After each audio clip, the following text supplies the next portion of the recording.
what you think. Do you think AI is a fad or is it here to stay? So honestly, let's see, you guys can see my screen. 6 months ago, I didn't think we'd be where we are right now. I actually thought we wouldn't be able to write a first draft PLAAF until 6 months.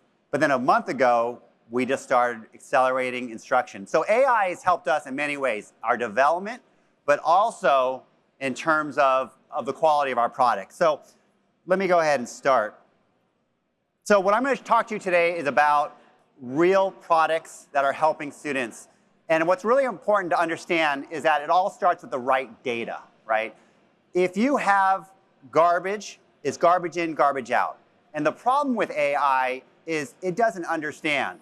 So you need to start with precision data. Precision data is what we do. We've been a hardcore diagnostic assessment company for 24 years.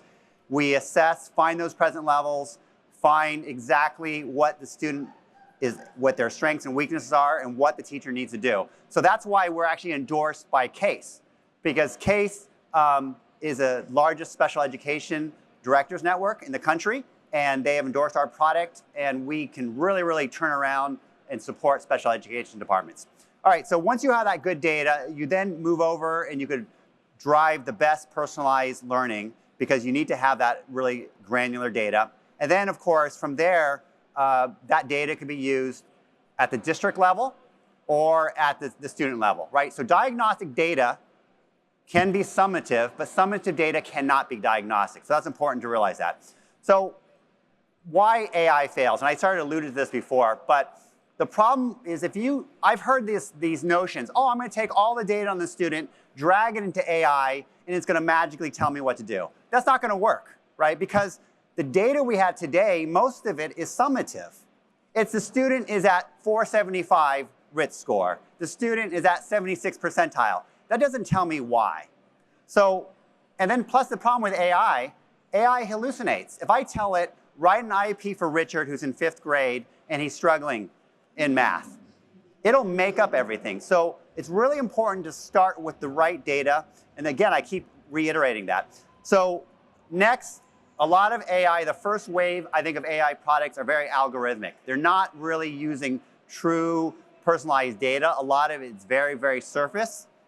So anyway, so let me transition talking specifically about AI in special education. So I was in CEC 2 weeks ago, which is the largest national special education show in the country. We were platinum sponsors.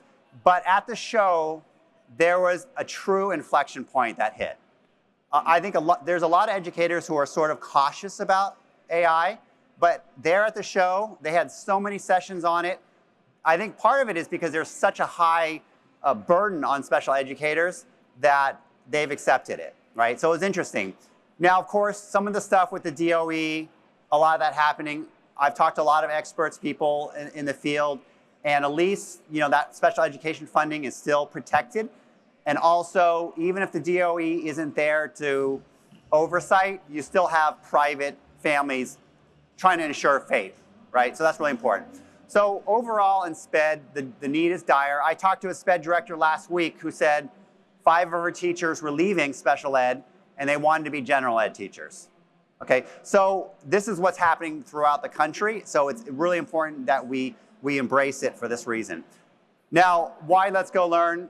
We're in the SPED space. So we've been doing it for many years. Our company are really, really tight with CEC. CEC wrote IDEA, right? We actually just launching in August, or in June, we're gonna launch LCE, which is a product of CEC on our platform. So also, I just put some pictures up there. There's the executive director of CASE, the executive director of CEC, and all these different folks. But we're working with all of them to really fine-tune this product. And that's important because you need to be working with the right people who understand special education. Now, how are we doing this? The first step is we're supporting the existing process. Precision diagnostic, that leads to the IEP documentation, the PLAAFPs, writing goals, being able to develop SMART goals. And then you have the automatic specially designed instruction. That's another part. Can you guys hear me, by the way? Okay, that's super loud over there. All right, then you have the automatic SDI, and then of course you have turnkey progress monitoring. So one of the big areas in SPED that's really tough is you need substantive compliance, you need progress monitoring. Now the reason why we can do this is we're a true diagnostic, and when anybody takes the base diagnostic and they do any quiz, short vowel, 2-digit by 1-digit multiplication, that data lays on top of the baseline data and updates. You can't do that with MAP or Renaissance Learning or any of these other assessments because they're fundamentally are not a diagnostic model. So our quizzes are compatible, and this is the huge thing. So you take that base platform, and now what we're doing is turbocharging it with AI. So yes, the teacher can normally write all this from our data, but we're allowing them to write that first draft PLAAF. We're being the firewall between the school district and AI. We store all the threads, all the conversations.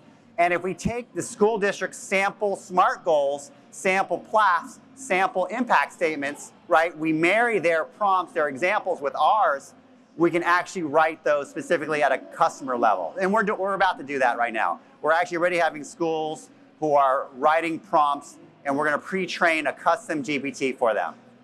And some of that will rely on the MCP protocol. All right, so our current customers are saving 50% of their time with our platform, but when you add AI, they're moving that savings up to 85%. All right, so let me go ahead and show it to you. Now, unfortunately, I wanted to do a true live demo, but the internet is really bad, so I'm going to have to play this, and I'll talk to it. So I'm logged into our system, so the first thing I want to show you is just taking a look at this is our reading assessment data. So you see there's high frequency words, word rec, phonics, phonemic awareness. So we're very granular. Every score is a grade level score. We find their actual instructional point. Even if you're a 10th grader, we're going to find 2nd grade phonics. We're going to find 4th grade comprehension, right? That's important. That's the first step, is good data. Now in math, almost all assessments only have strand scores, numeracy, measurement, data, but we break that up. Numeracy is broken up into 14 subtests, right? Because a teacher needs to know where are they at in the point. So within place value, for instance, we can say that student's at tens, that student's at thousands, that student is at decimal place value. That's the level of data we have. And that is the key ingredient for good AI. See right there, Xavier is at decimal place value. Now I'm jumping into I'm hands-free, right? I'm jumping into the AI assistant, and I'm going to select the student, and then I type, please write a math and reading PLAAF in paragraph format. I think that's what I do. So I'm about to send our data in. I hit submit, and now it basically writes that PLAAF. So here's where, this is the first draft PLAAF that's about to appear. And then what you could do is you could then type, okay, you could give it some more information on writing. You could say, tweak this, tweak that. But I've done this hundreds of times, and it is really solid. But at that point, I could hit save. I bring it up. I can modify it. And then we give you the ability to save all these different text files stored in our secure system. And I can categorize it by present level, first draft AI, review ready, and so on and so forth. So what we're trying to do is operationalize that very difficult, complicated process for teachers and make it simple for them, right? Where things fail is in the last 10% of a process. And of course, you start, and there we have all the different documents we store as well.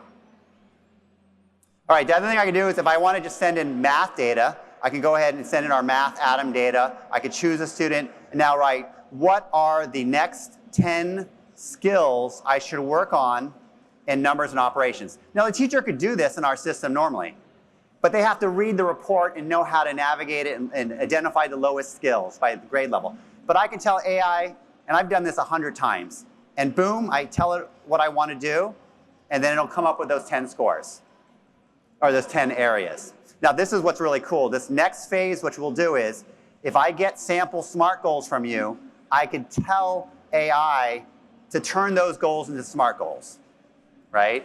So this is where our partnership using MCP open protocols. We can combine our chat GPT, our chat AI assistant with your assistant, or we just bring it and do it for you, right? So we can do full service as well.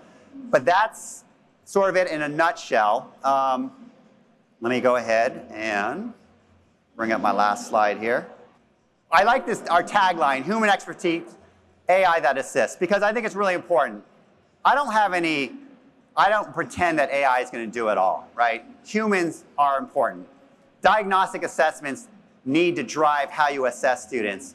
And then AI is going to assist. It's going to allow you to connect the dots. It's going to be your assistant. And so that is what we're doing, starting with solid data, ending up in integrating an AI assistant at whatever level you want. So come by our kiosk. We're right over there. You can scan this as well. If you want to do a trial, we can get you set up. Right? If you want to have a demo for your team, we're happy to do that. So thank you so much. Really appreciate the opportunity to speak to you all today. Thank you.